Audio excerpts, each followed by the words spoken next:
Today on Hearts of Heroes, a flash flood barrels through a Utah canyon. It was a gorgeous trip, and we could tell something had changed. Flash flood! All of a sudden, a huge wall of water starts coming. There's nowhere to go. You're just at the mercy of whatever that water's going to do as it flashes through. Our plan was that one of us has to keep going no matter what happens. Plus, a very special reunion with a Hearts of Heroes favorite. I have a little surprise for you. What? Alonzo! Oh! Heroes can often emerge when we least expect them.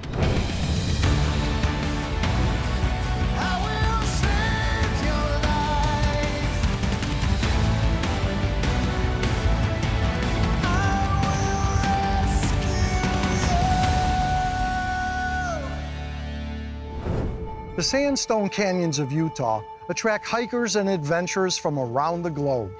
But these natural wonders can pose hazardous threats. And when a flash flood roared through the canyons of Buckin Gulch in Kane County, one hiker found himself battling Mother Nature for his life. The beauty of the rocks, the color of the rocks, everything is just gorgeous there. It's hard to really explain how pretty it is, but also how dangerous it is.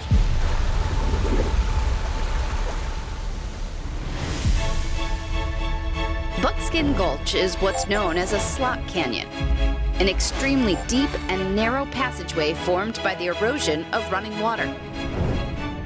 The majority of the canyon is only probably 2 to 3 feet wide, and the walls can be anywhere from 100 to 350 feet high. Because of the natural terrain, there are very few ways to get in and out. Once you get in, your only option is to come back out where you entered the canyon or to come out the bottom.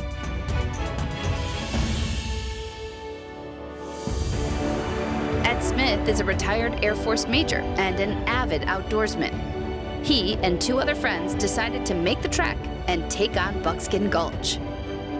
It was intended to be a 3-day hike, and we were going to go right around that 40 miles over those 3 days. Given their experience, the friends made sure that they were well-trained and prepared. We knew that the slot canyons were going to be stressful for us physically and mentally. We started planning about a year out, doing all the training. We'd load our packs up, and we would just walk 10, 12, 15 miles at a time together. In March of 2023, the 3 men left Florida and headed for Buckin Gulch.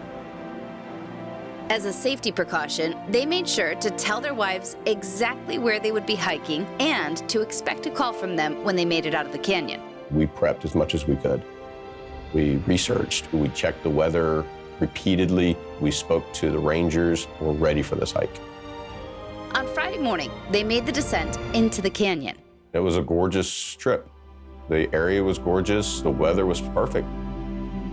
Everything really was storybook. But hours into the trip, a storm had hit miles away. Ed and his friends knew something was terribly wrong. When it got colder, the water was rising, we could tell something had changed. The thing about this area is that there's a confluence of water systems. And so water can be gathering 50, 60, 70, 100 miles away, and you don't even know it. You can hear something, but you don't know where it's at. All of a sudden, Flash flood! a huge wall of water starts coming. The 3 men were caught and realized that they had to get ahead of that rising water. We just had to keep moving forward because, again, you can't go back once you get in there. There's nowhere to go. You can't climb the walls. You can't get away from it. You're just at the mercy of whatever that water's going to do. Stay to the left for sure. Suddenly, Ed and his friends were rushing down a torrential river. It was almost like a locomotive coming at you. And then it's sort of like a water slide, except instead of being a nice, smooth plastic slide, it's rocks. The force of the water separated one of the men.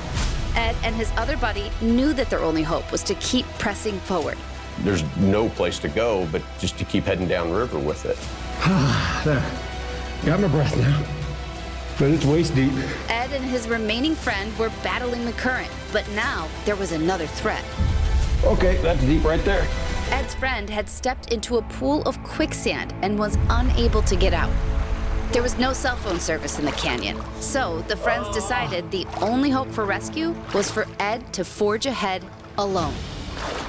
Our plan was that one of us has to get to an area that we could get some degree of signal out. Ed had no choice but to head off alone. Knowing you're all alone, knowing your gear has already been wiped away from you from the flood, it really is a survival mode.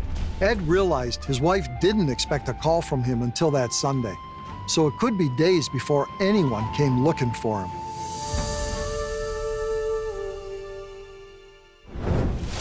Coming up, heroes put themselves on the line to save lives. He couldn't get to me. The canyon walls here were 300 plus, and so there's no way we could have got to him. But first, a tip to help keep backpackers, hikers, and campers safe.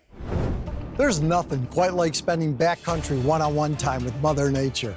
But before you leave, be sure to have a way to communicate with emergency services should you find yourself or others in trouble. Two-way satellite devices can serve as an electronic safety net. They allow hikers to send and receive messages even if they're off the grid. Always stay prepared, not just to protect yourself, but to be a beacon of hope should you encounter fellow hikers who may be in distress.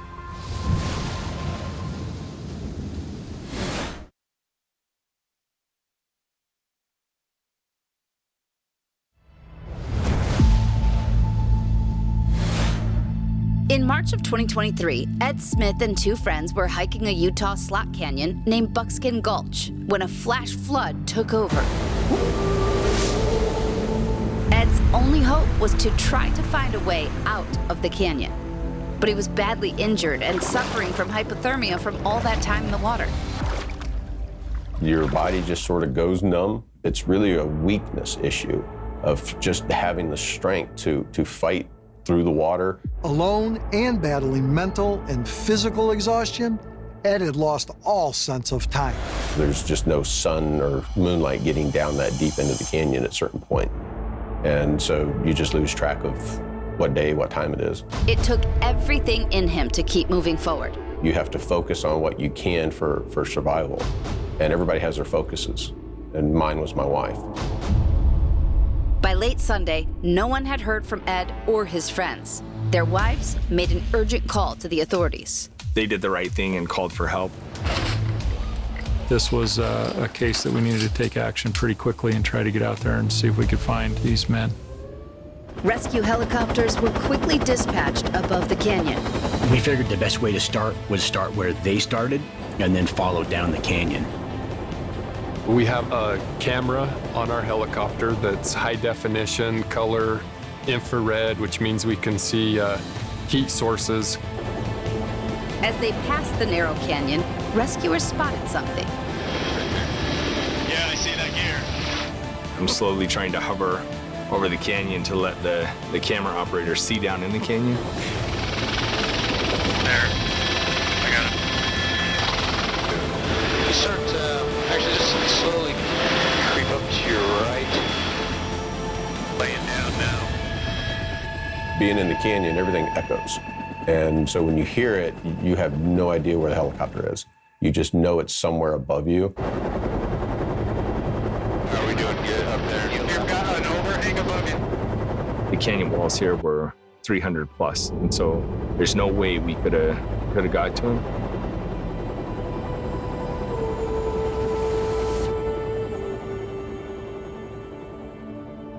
So we flew down canyon a little bit and found an area that was wide enough that we could descend down in. And so we lowered our rescuer. Within moments, that rescuer reached a battered Ed and carried him to the helicopter cable. Safety's going on, safety's on. Bring it up and in cabin. Because of the length of the ordeal for him, I don't think he had a lot of strength left.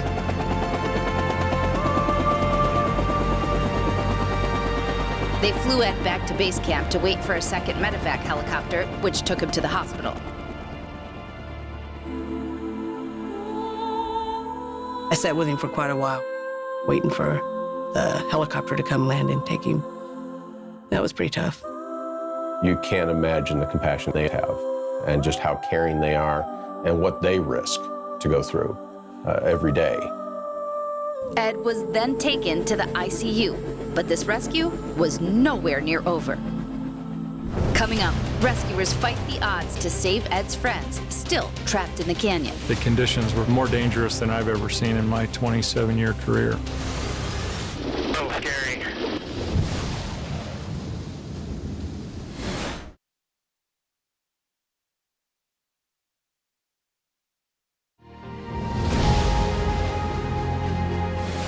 Ed Smith had survived a harrowing 4-day ordeal in Buckin Gulch.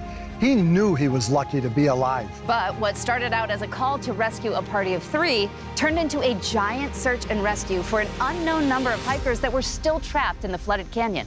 The conditions were very dangerous, more dangerous than I've ever seen in my 27-year career.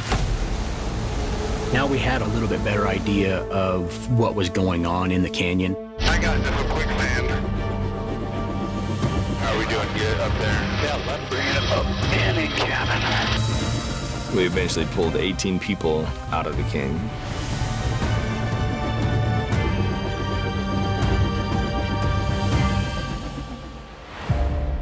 Tragically, Ed's 2 friends did not make it. Knowing how much they had prepared, how much they had trained, how strong they were, you always ask the question, why? They did everything right, but sometimes bad things happen. Despite the heartbreaking outcome, many other people's lives were saved because the wives had alerted rescuers. The family of Ed and his party were instrumental in helping avoid maybe something even more tragic. Following the ordeal, Ed spent months healing from his injuries. I'm pretty healthy. I still have some nerve issues on my feet and some feeling issues and movement issues from my feet, but those are expected to return. Recently, Sheldon Yellen from our sponsor Belfour Property Restoration had the opportunity to introduce Ed and his wife Shiloh to the brave heroes who rescued them. Obviously, it's an emotional moment. What are you feeling? Great, grateful, very, very grateful that they were able to find me and get me out of there. Our families and our friends are truly grateful, so thank you. It's not every day you get to look the people who saved your life in the eye and thank them personally, and this is great to be able to do that. We go out and deal with people and help people probably on their worst day of their life. And so it's really neat to see how we all came together, because we don't ever get to experience that. Yeah. Thank you again. I appreciate it. Thank you. To be able to look them in the eye and thank them and hug them meant a lot, but I never realized what it meant to them. To be able to have closure for them. You think that, oh, they're just doing a job, no big deal. It's the exact opposite. This is not a job, this is their life. And they put their life on the line for people like me all the time.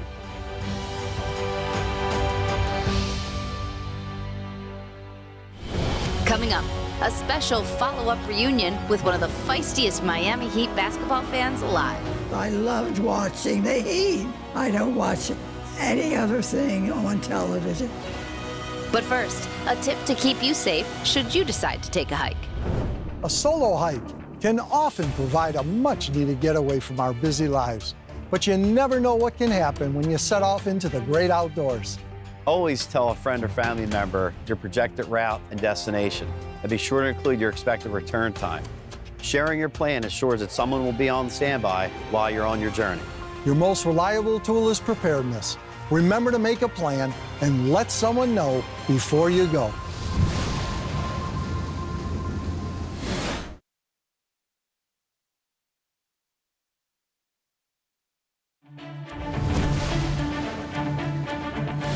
For you true fans of Hearts of Heroes, you might remember last year when we told you the incredible story of a feisty 102-year-old woman living in Boca Raton.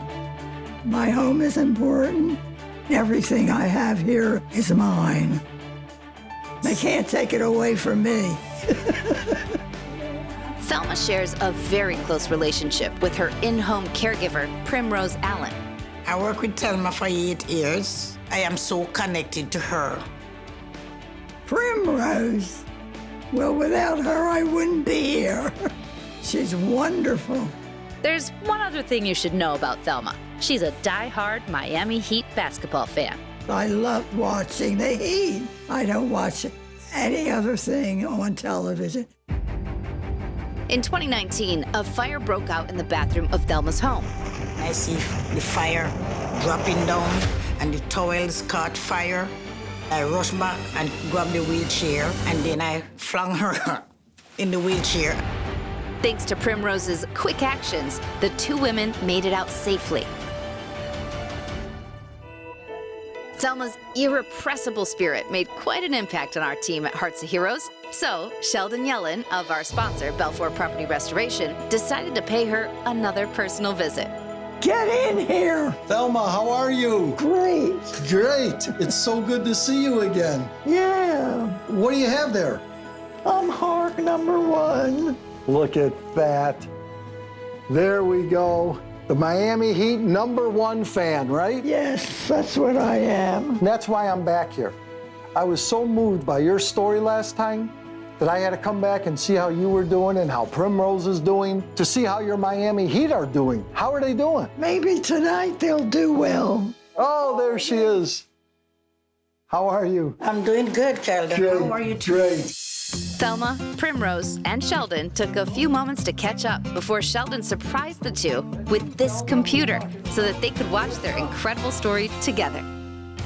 In November of 2019, 102-year-old Thelma Hark's home was on the verge of being destroyed by fire. With the bathroom engulfed in smoke, caregiver Primrose Allen rushed Thelma to safety. She saved my life. Thelma was safe. When Sheldon Yellen of Belfour heard Thelma's story, he wanted to surprise this superfan and her lifesaver. Thelma, how are you? I'm fine. How are you? Great. So he reached out to Hall of Famer and Heat superstar Alonzo Mourning. Nice guy. He's a great guy. I have a little surprise for you. What? Alonzo! Thelma, how you doing? How are you? How are you? I'm fine. I saw you on television the other night. Did you really? Yeah. There's your friend. Thelma, first of all, I want to thank you so much on behalf of the Miami Heat for being the oldest and our #1 fan Oh, I guess so. of Heat Nation. I guess so. I ought to be the oldest. Most important was #1 fan. So, first of all, you're my hero for saving her. Yes. That's you, Primrose. Thank you. Primrose, you know this ball is for you. You know I'm a hugger. Oh, there we go. Oh. Look at that, Thelma. How many people got a hug from Alonzo Mourning? It was a thrill to meet him, because he's a great athlete, and I admire that. Because I'll tell you, I'm a lousy athlete. She loves me and I love her. And because of that, I dedicate myself to her, the best of my ability. I will stay with her to the end. I will take care of her until death do part. How beautiful is that? I have to change my will. And who is gonna get it? You. Well, Thelma, I just want you to know we're so happy to be back with you and Primrose. Again, I'd just like to say to you, both of your stories are so moving, so inspirational. Until we meet again, Yeah. you take care of yourself, okay? You too. Primrose, it's great to see you again, as always. Great to see you. Being able to show Thelma and Primrose that clip of her on Hearts of Heroes, watching her expressions, watching her reaction to seeing herself on TV, and then hear from us how inspirational she was to so many viewers across the country, what a great time it was for us today to experience that with Thelma and with Primrose.